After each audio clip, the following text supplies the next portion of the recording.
Media and US officials have been getting worked up over a phone call Donald Trump had with the leader of Taiwan last week. Taiwan's regarded as a renegade province by China, and the American president-elect has now been accused of disrupting ties with Beijing. It may have only been 10 minutes, but Trump's chat with Taiwan's head of state has caused a global stir.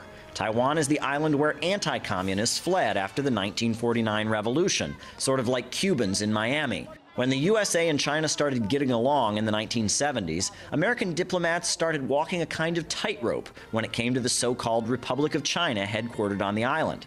According to mainstream media, Trump has thrown it all out the window. Some of the progress that we have made in our relationship with China could be undermined by this issue flaring up.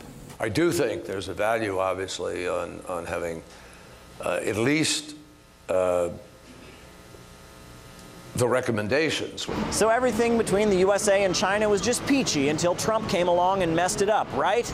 Well, not really. Remember when Barack Obama staged a public meeting with the Dalai Lama, a religious leader who wants to break away the historically Chinese territory of Tibet? China wasn't so thrilled. It would send a wrong signal to the Tibet independent separatists and hurt the China-US mutual trust and cooperation. And who was the commander-in-chief when the USA sent warships to the South China Sea? The US sent warships into Chinese waters close to reefs off the Nansha Islands, which severely violated our sovereignty and security and heightened tensions in the region. Which of us is the real rule breaker and troublemaker? I think the facts have spoken for themselves.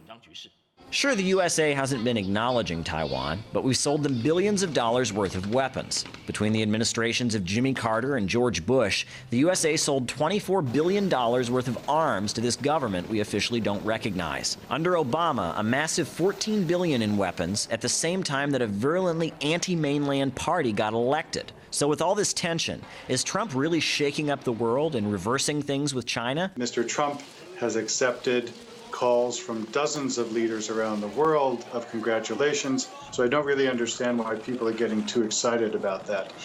I do think that there is something to be concerned about if after January 20th he doesn't change the way he may have started to interact with countries around the world. There is a protocol, and I think Mr. Trump would be wise to get more seriously in tune with that. Caleb Maupin, RT, New York.